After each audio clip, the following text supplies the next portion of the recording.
Salam Bapak Ibu, Saudara dan Saudari, sahabat-sahabat garam dunia yang terkasih. Rasul Paulus di dalam bacaan pertama hari ini mengajak kita semua untuk merenungkan bahwa Kristus sudah memerdekakan kita.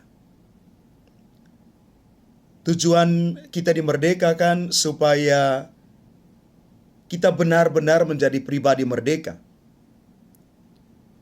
Pribadi merdeka sebagai anak-anak Allah. Kemerdekaan sejati itu kita dapatkan karena kuasa dan kerahiman Yesus sendiri.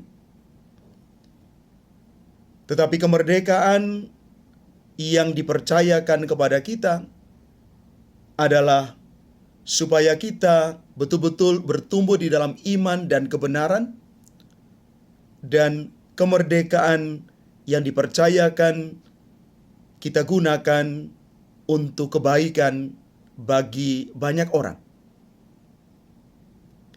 Kemerdekaan sejati dipercayakan bagi kita supaya kita dewasa di dalam iman. Dan di dalam Kristus kita sungguh-sungguh menemukan kemerdekaan sejati itu. Dan di dalam bacaan Injil hari ini, kita ditantang untuk bersikap sebagai orang yang beriman dan bijaksana, tanpa harus berlaku seperti apa yang digambarkan di dalam Injil hari ini. Ketika orang-orang itu yang datang kepada Yesus minta tanda. Padahal tanda yang sesungguhnya yang datang dari surga sudah jelas ada di dalam diri Yesus sendiri. Kalau kita menuntut tanda, sebenarnya mau menunjukkan kesombongan diri kita. Kita menjadi orang yang tidak rendah hati.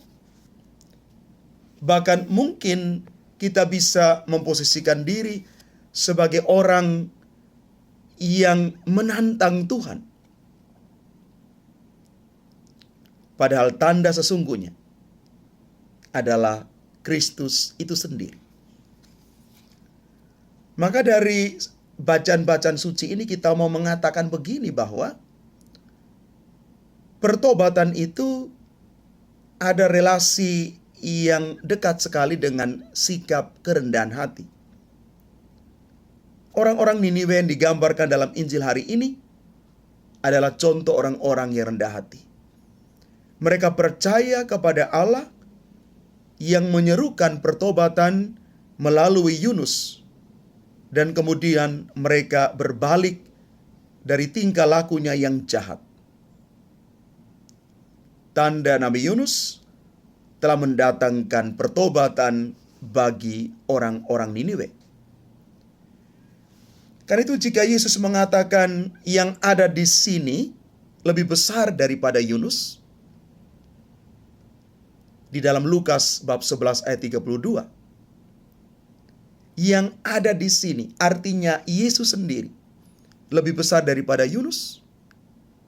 Kita pun sebenarnya harus masuk di dalam pertobatan itu karena kita mengenal pribadi Yesus itu. Kalau kita mengenal pribadi Yesus itu, maka kita perlu rendah hati masuk di dalam pertobatan dan pembaharuan diri. Tetapi orang yang sombong itu biasanya sulit untuk bertobat. Mari kita belajar untuk rendah hati dan mau bertobat, supaya kita betul-betul diarahkan sebagai orang-orang yang memiliki kemerdekaan sejati di dalam Tuhan. Orang yang bertobat, yang mengaku kesalahannya, adalah orang yang memiliki kerendahan hati. Kerendahan hati itulah yang menjadikan dia menjadi orang yang sungguh-sungguh manusiawi, tetapi juga diilahikan oleh Tuhan sendiri. Karena pertobatan dan kerendahan hati itu. Tuhan memberkati kita sekalian. Amin.